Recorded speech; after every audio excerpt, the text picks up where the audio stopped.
반갑습니다. 경북대학교 철학과에서 근무하고 있는 임승택 교수라고 합니다. 경북대 철학과에서 인도 철학, 더불어서 초기 불교를 중심으로 해서 학생들과 이게 이제 공부하고 있습니다. 이제 부처님이 이제 그 업과 윤회를 어떻게 보셨는가 하는 부분을 좀 제가 특징적인 부분을 좀 잡아서 한번 말씀을 드려보겠습니다. 가장 특징적인 부분은요, 불교에서도 업과 윤회를 굉장히 중요시합니다. 한번 읽어보겠습니다. 초기 불교 윤회 관련 단편. 중생들은 업을 소유하며 업을 상속받으며 업을 모태로 하며 업에 묶여 있으며 업을 의지처로 하는 자들이다. 업은 중생들을 천하거나 귀한 존재로 구분되게 한다.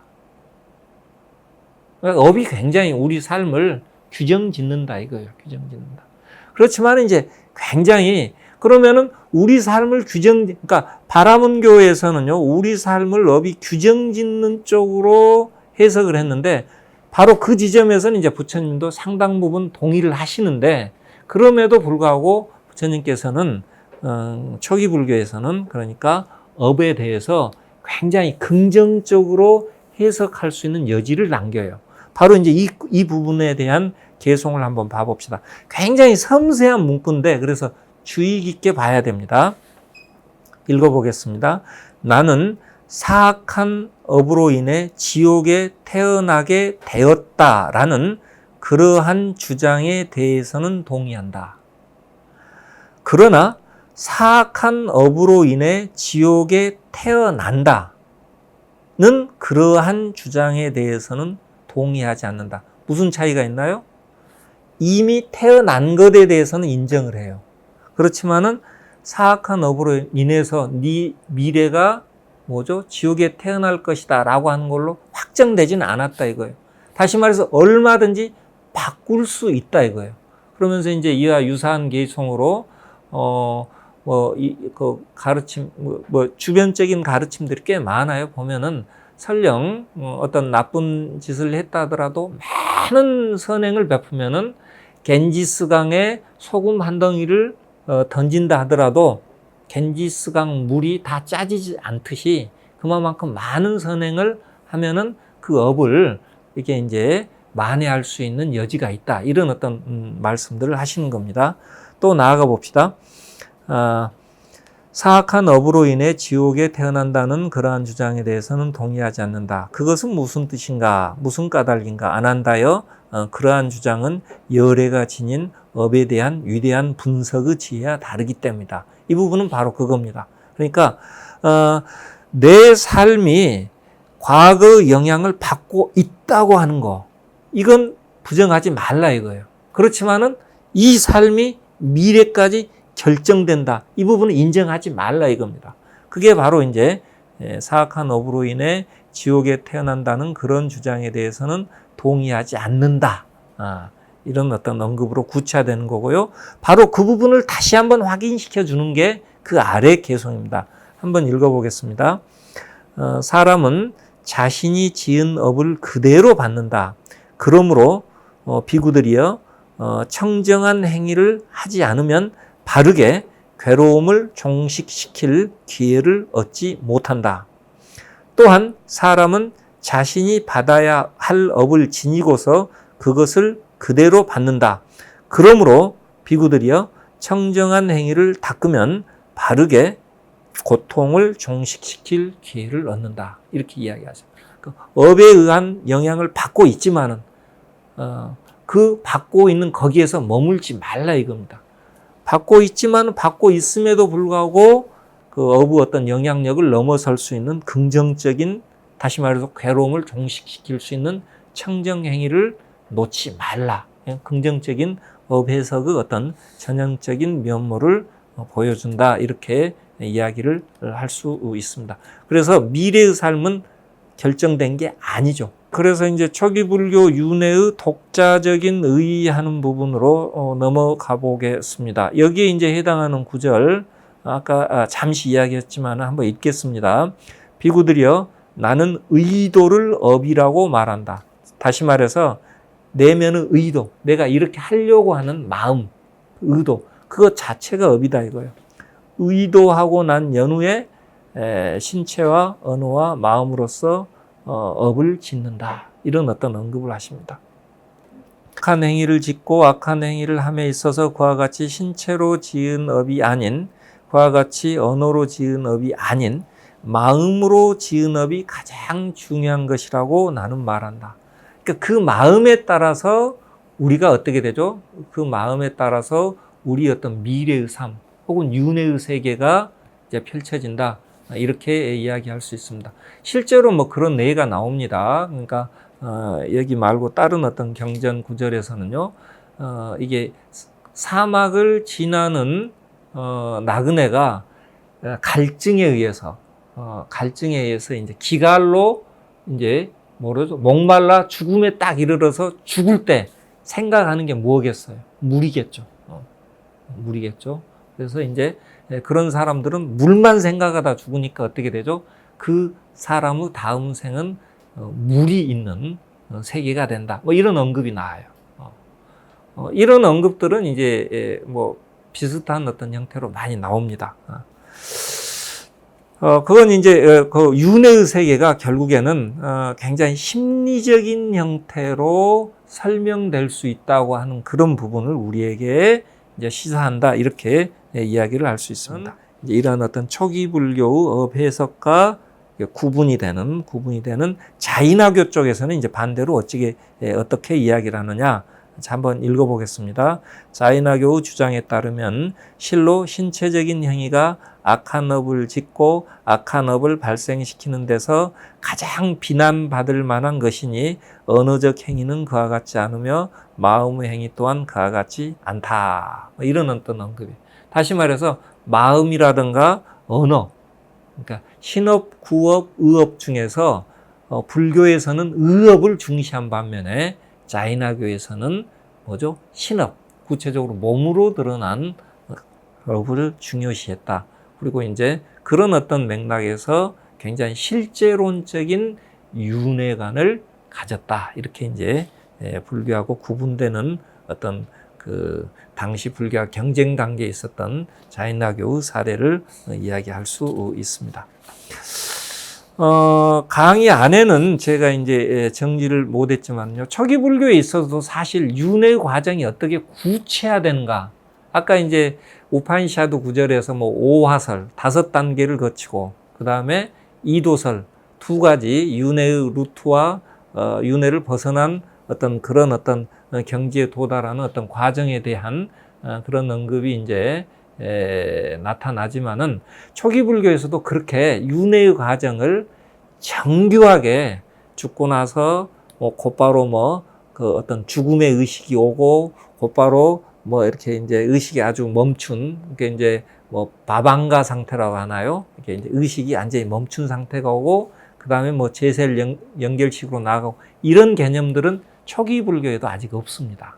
초기 불교에도 아직은 없고 이제 남방 상자부권에 일어나는 BC 이제 그 형성된 AD 한 5세기 무렵에 형성된 청정도론이나 혹은 AD 11세기경에 이제 편집이 된 아비담마타 상가 보면은 이제 윤회의 과정이 구체적으로 전개되는 아주 치밀한 메커니즘이 나타나요. 근데 초기 불교에는 사실 윤회의 과정 자체가 이렇게 이제 기계적으로 이렇게 설명되는 그런 관념도 없고 사실 어떻게 보면 이러한 어떤 부처님의 언급들도 굉장히 상징적인 형태로 묘사가 된다 이렇게 이야기할 수 있어요. 뿐만이 아니라 부파별로 약간씩 입장이 달라져요. 다시 말해서 이제 그 AD 5세기경에 이제 집필된 청정도론에서는요, 우리 의식이 죽고 나면 곧바로 다음 시로 넘어가요. 다음 생으로 넘어가요. 그런데 이제 북방권에서 형성된 구사론이라고 하는 문헌은요, 다음 생과 현생 사이에 그 삶이 결정되지 않은 중음의 단계가 있어요. 그러니까 의식만 이제 떠도는 49일간 어떤 그런 시간을 가져요. 그 이제 문헌에 따라 그러니까 윤회가 어떻게 전개돼 나가느냐 하는 것은요 차이가 있어요. 설명하는 방식이. 어떻게 보면은 윤회를 그야말로 고정된 형태로 생각하는 사람들에게는요 이렇게 텍스트마다 윤회가 진행되는 양상을 설명하는 방식이 다르다고 하는 것은 굉장히 충격적으로 여겨질 수 있어요. 그렇지만 그건 어쩔 수 없는 사실로 인정을 해야 됩니다. 그리고 역사주의적 맥락에서 그러하기 때문에 윤회관념은 고정된 형태가 아니라 역사적, 문화적 혹은 인간의 어떤 인지적 발달 과정 속에서 구체화되었다 하는 것을 우리가 받아들일 수밖에 없는 부분입니다. 그런 속에서 또 윤회의 관념이 갖고 있는 순기능적인 측면, 다시 말해서 자기 삶을 제어하고 조절할 수 있는 그런 순기능적인 측면을 우리가 받아들이고, 또 역기능적인 측면, 다시 말해서 천한 가문에 태어난 사람은 그대로 살아야 된다.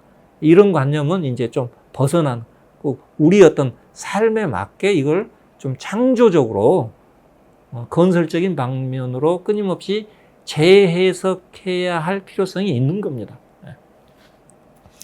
그래요. 자, 이렇게 해서 초기 불교에서 바라보는 윤회의 관념, 그 다음에 거기에 연결된 그 업에 대한 관념, 그리고 그 윤회가 전개되는 과정은 초기 불교에서는 그렇게 섬세하지는 않다 하는 것까지 말씀을 드렸고요. 그 다음에 이제 마지막 부분입니다. 본 강의에 있어서 마지막 부분인데, 극복 대상으로서의 윤회, 이 부분에 대해서 말씀드리고 오늘 강의를 마칠까 합니다. 서두에서도 말씀드렸지만은요, 윤회는 그것 자체가 목적이 아닙니다. 다시 말해서 이 생에서 태어나고, 그 다음에 다음 생에 태어나고, 다음 생에 천상세계에 태어나고, 이런 게 우리 부처님이 가르치는 붓다의 제자들이 추구해야 될 궁극적인 길은 아니에요. 물론 지옥에 가는 것보다는 천상세계에 태어나도록 우리가 노력을 해야겠죠. 지옥에 갈 수는 없으니까.